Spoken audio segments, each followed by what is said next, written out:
Good morning. How did you like the idea of the big boat and the small boat? I hope it made sense to you, and I will tell you more about the boats. But first of all, I'd like to quote my friend who is a Korean person who became a monk in Korea first, and then he moved to Tibet, so he's a Tibetan monk now. And he wrote something on Facebook today in Korean, and here's the English translation of it. I want you to listen. Boredom is a part of the discipline of meditation practice. This type of boredom is cool boredom, refreshing boredom. Boredom is necessary and you have to work with it. It is constantly very sane and solid and very boring at the same time.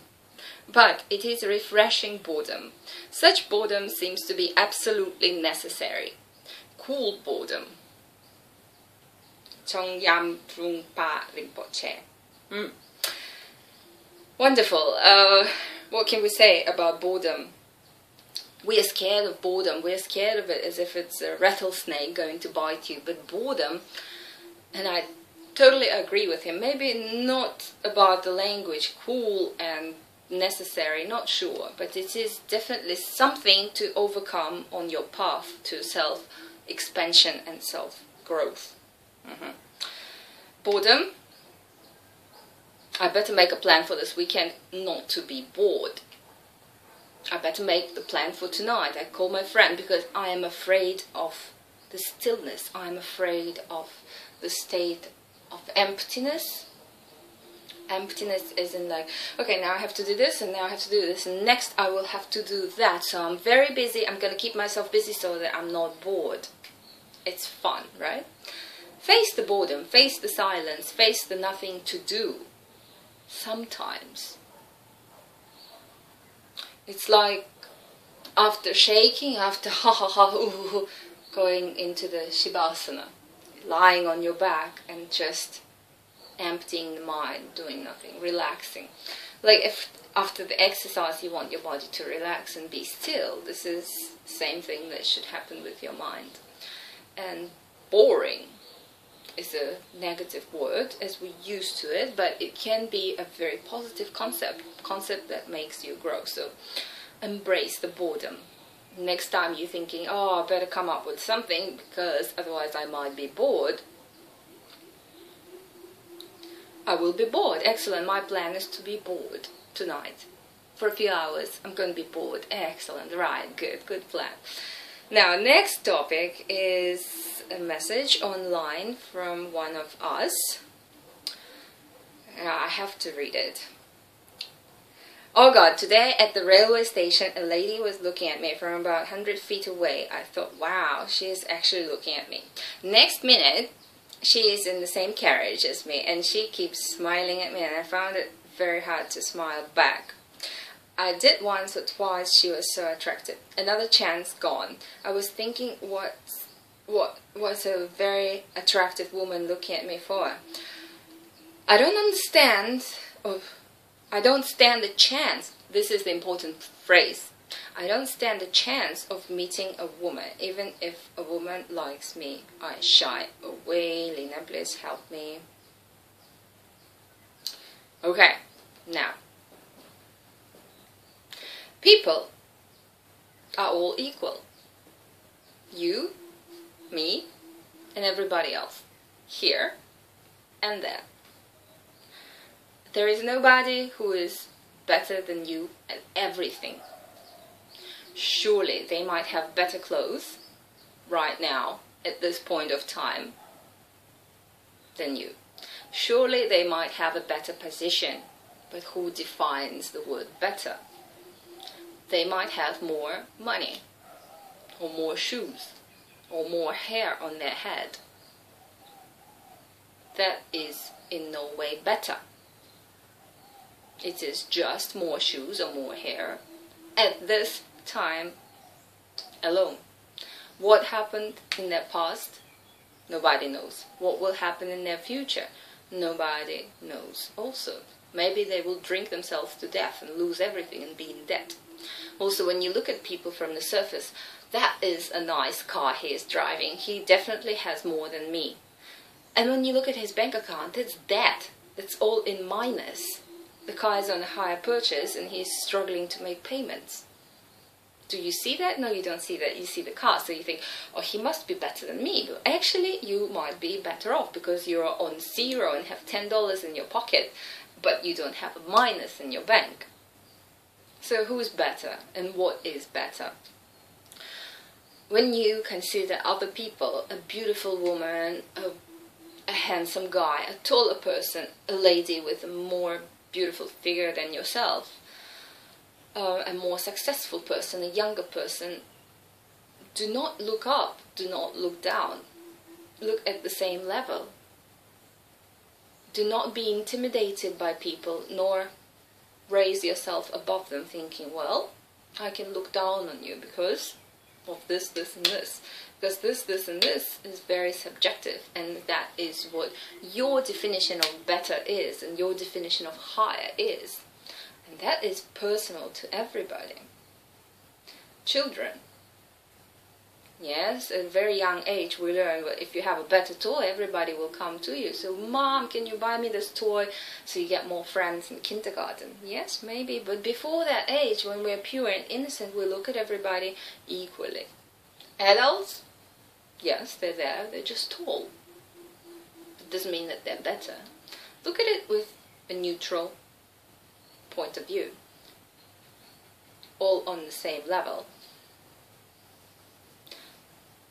Sometimes it is in our code of behavior, especially if you are in Asia, yes, you will bow to the older person, or to the person who, say, is the mayor of Koh Samui. Yes, this is what I would do to him. Not, I will not do this to the child. Yet, in my eyes, we are equal. This is only ethics. This is invented by people, and I follow the code. I just say hello first, and so on. But I don't think that that person is in any way better than me. And the attitude towards the person, towards the beautiful woman, it shows through something invisible, through some vibes. When you look at a handsome guy, if you're a girl, you know, thinking, God, he's so handsome, I never deserve a man like this because I'm not beautiful enough for him. And that shows in your behavior, in your shyness, like, yeah, you want to be my friend, right? Huh? Why? You see a beautiful woman, who says that she is not the one for you? What if a child was smiling at you at the railway station? What would you do? Hey, you cutie! Right? You wouldn't be shy because it's a child. What if a dog is going like and wiggling the tail? He's like, yay, you're smiling. Good to see you too. Pat him on the head. What if a beautiful woman smiles at you? What is a natural reaction when anybody smiles at you? Smile back at them with an open gesture of saying like, oh, you seem happy today, great. It's summer or spring or whatever silly thing that you can insert with it. It's like, oh, we seem to be going in the same direction. I saw you right there at the station. Now we're in the same carriage. Excellent. You work in the city. This is not sexual harassment. Imagine you talking to another guy. Imagine you talking to a child, to a student. You don't have to see a pretty woman because that is just a coating, the box that the soul is in. A pretty box or a not so pretty box, a new box or an old box. It is just a box. What is inside that is exactly what is inside you. So you're speaking to another you in a different box. Who cares about the box? The box will wear out and go, but that inside is still there. And if we didn't have the box, we wouldn't be able to talk, right? So we need the box. Next time you see somebody smiling at you, do not feel intimidated or raised above them. It's like, you dared to smile at me kind of attitude. It was like, oh no, she just smiled at me. I'm not worth her smile, am I? Just smile back. Yeah, we're in the same carriage, we're on the same platform. Coincidences. Do you believe in coincidences? That might sound like sexual harassment to some. Talk about neutral things. Be confident. You are speaking to a man, a child, an old lady who you're not interested in sexually. And now back to the boats. I see some assumptions have been made that I'm actually in a small boat. Nah, I'm still in the water, still swimming, just like you are. See the difference? You can ask yourself, are you in a small boat or are you still in the water when you're in the big boat? Is what happens if you stay still, carrying on doing exactly what you did yesterday? Now think about it. What did I do yesterday? I had steak for lunch and blah blah blah, and I met these people and I didn't really smile at anybody, and I carried this groan on my face, great, what do you call it, like an unhappy facial expression all day, and this, and I didn't really exercise. And think about yesterday, and if you carry on doing what you did yesterday for 6 months, where will you end up? What will you look like? What is the total overall impression of you that other people would get? Where are you health-wise? Did you exercise yesterday? No, it was your day off. And any random day, there's a good day and a bad day, averages out at what it was yesterday, probably. Although we all like to believe that we take the best day as an example and take that, because last Sunday you went hiking, so let's just take that. You go hiking every day for the next 6 months. Where do you end up in the end of the road? You smiled at everybody on your way, you helped your wife clean the house, and you ate healthy dinner. The result is very different. Yesterday is your sample point, because we are not conscious of what we did yesterday so much. It wasn't a test, nobody was looking. It is our habits at its purest, our random day. Not prepared, no, it's going to be today, and I've got to be a good girl because this is my test. I'm going to wear a nice dress, I'm going to shave my armpits maybe because it's the test. The test was yesterday, the actual test. How did you do? How did you do, and what was your result? If you stay in yesterday for 6 months, repeating the same routine, that will show you if you're in a big boat or if you are still swimming in the water with a strong current taking you, small boat, taking you to the big boat. Now, if you did miss the concept of big and small boat, and if you don't quite understand it yet, I will explain in very simple terms. The big boat is the majority of us, of the whole population, with animals and bugs and mosquitoes and everything else, and trees, and it's the world, a world on its own. The small boat is the minority of people who ask questions, who make different choices from the majority. There is a lot of small boats. This boat is swimming to a beautiful place, beautiful lagoon with all the birds singing and la la la. And this boat is sinking. Why is it sinking? Because people have ordered a lot of stuff into the boat and it's just too heavy, it can't carry the load. It's sinking at a very slow speed. People cannot notice that it's sinking because they've lived there for generations and most of them were born there in the boat. So they don't know that the boat is sinking, they don't care because it's going to be enough for their generation anyway. Maybe, but looking at the rate it was sinking in for the last 100 years, it's probably going to sink in another 300 years. Who cares, because it's not us. Now, what is happening in that big boat? It's the easy boat. It's the boat where you don't have to make efforts. Or make efforts very rarely. An effort to open your mouth asking for chewed food. The food is delivered by the captain of the boat. he chooses what flavor it is going to be. Chooses if it's going to be strawberry today or if it's going to taste of ginseng and be bitter. But he's going to say that ginseng is good for you. It doesn't mean if there's ginseng on it or not. It's going to taste ginseng. This is the pill.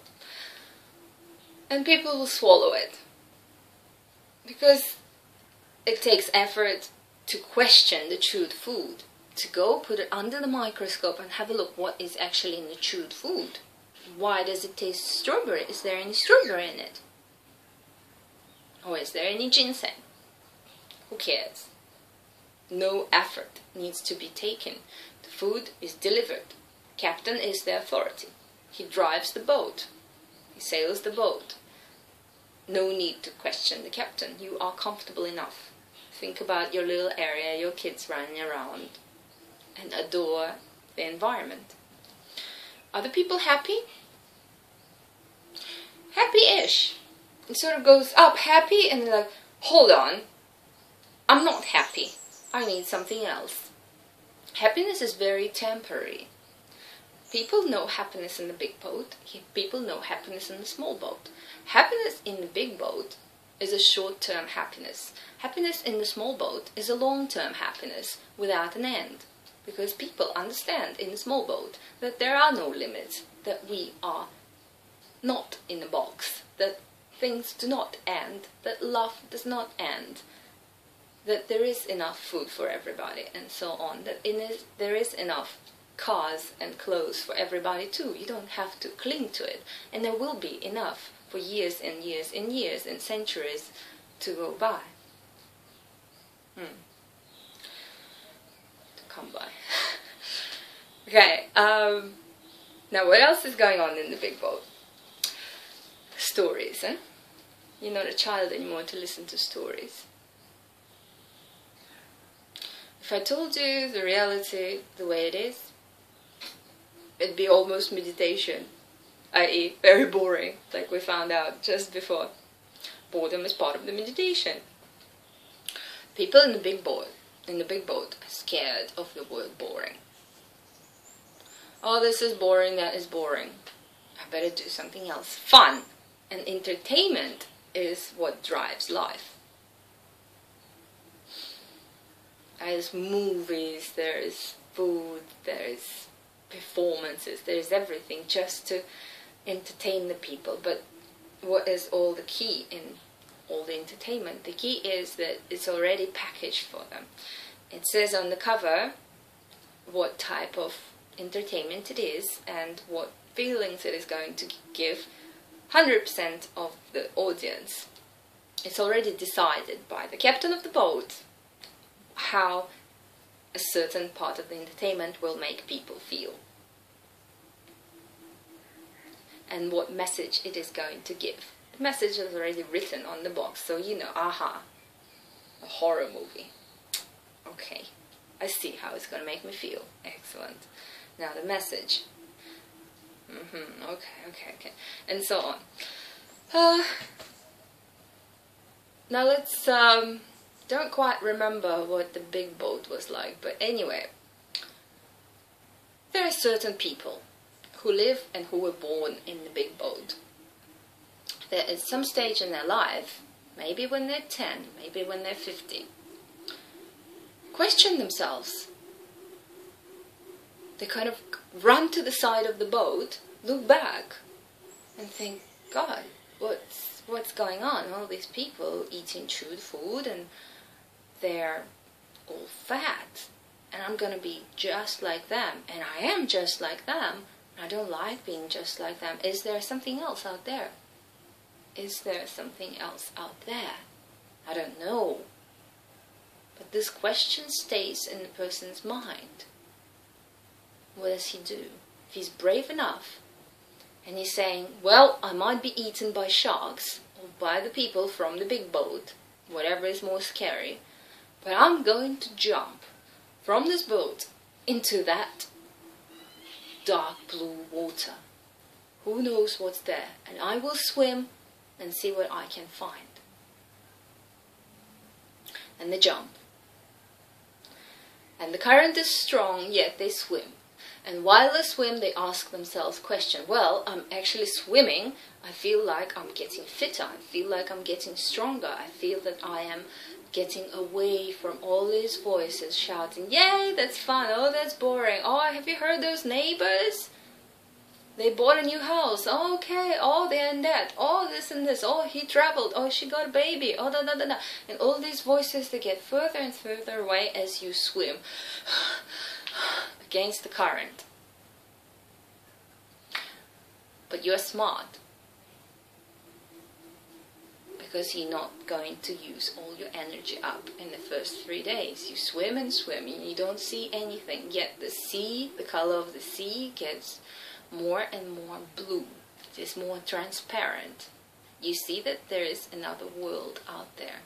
And then you hear the voices from the small boat at some point. What are the voices saying? We are happy, come here, there's a smaller boat out here, it's actually nice.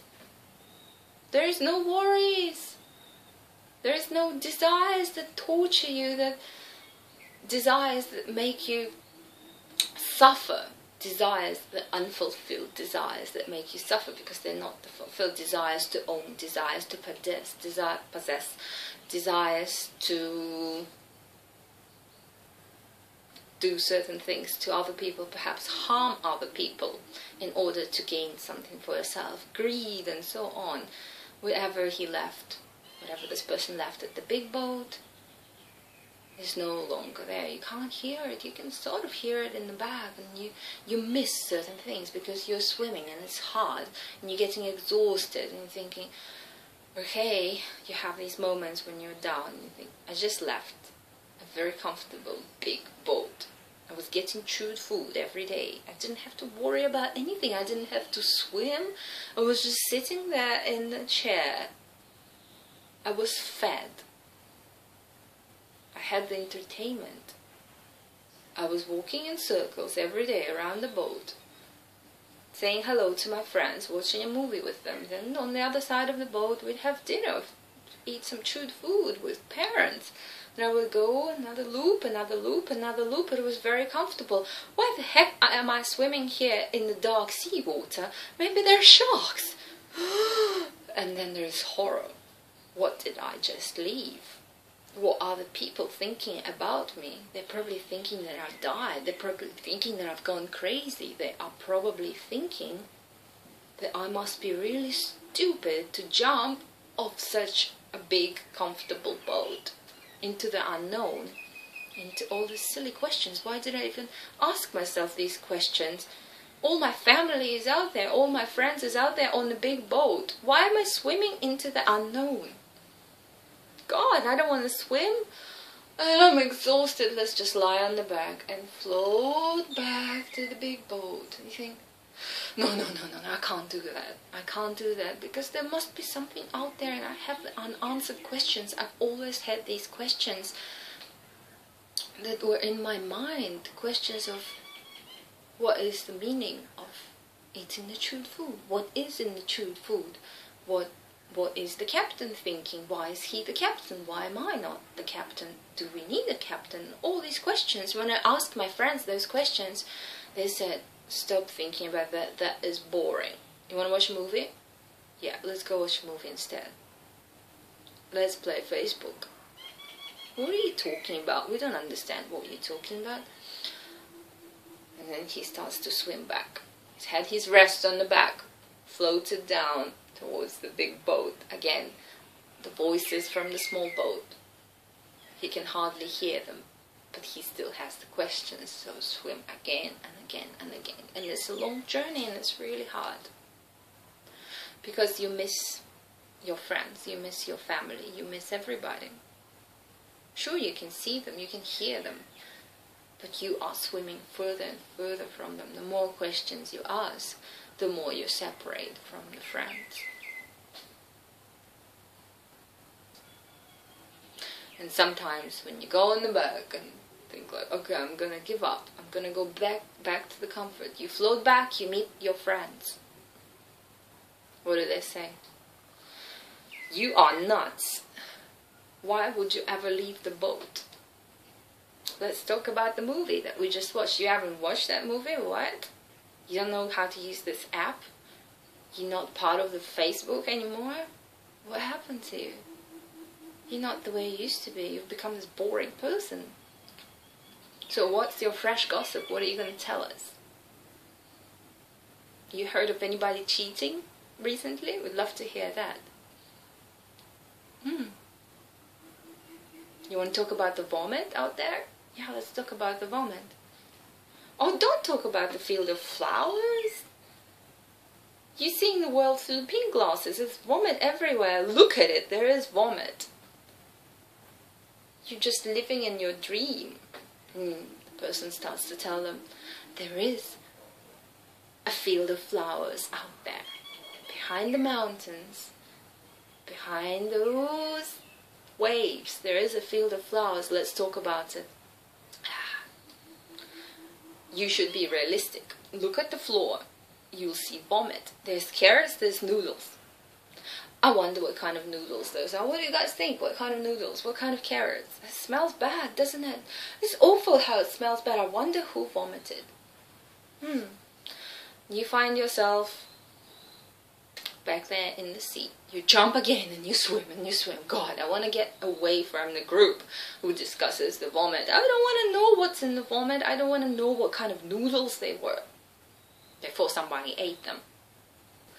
You swim back and you swim back. When you get out from the dark blue water with sharks, didn't get bitten, into the more calm water, you notice that the current is not as strong and it doesn't take much effort to swim anymore.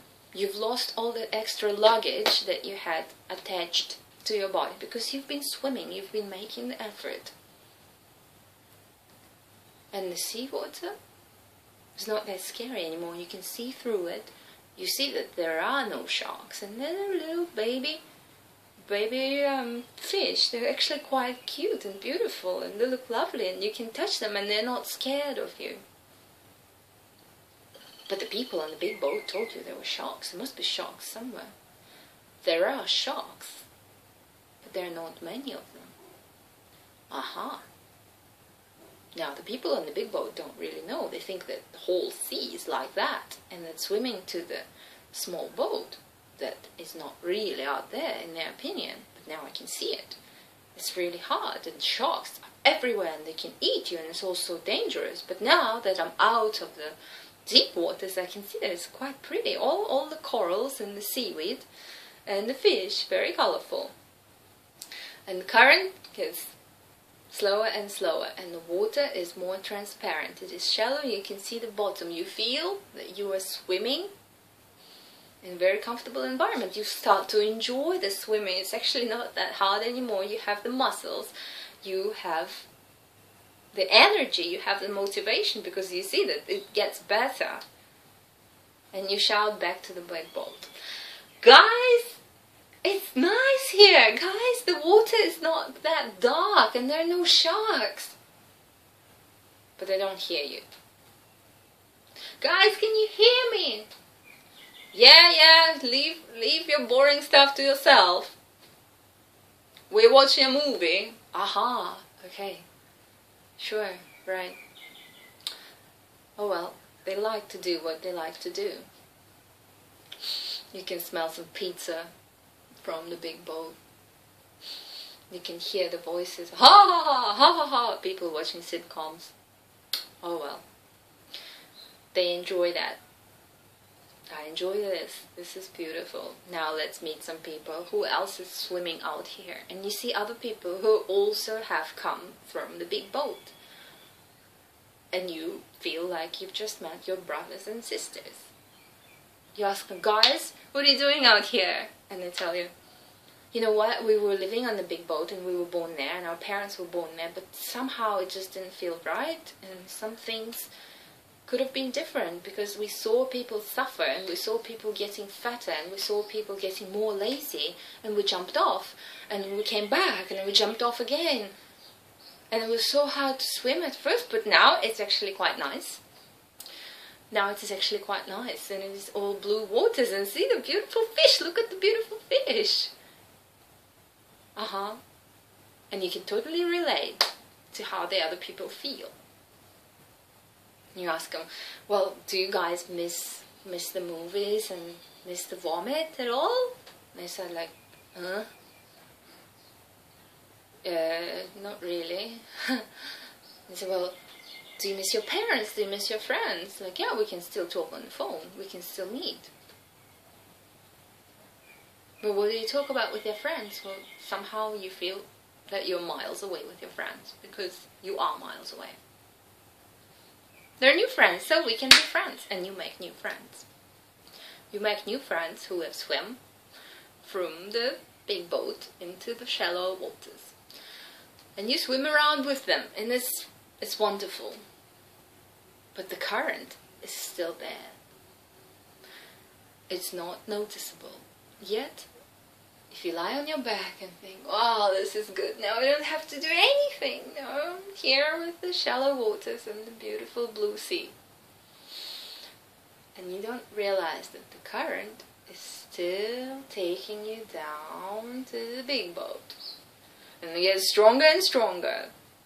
So you have to swim back quickly. You know that you want to go back. Watch for the current.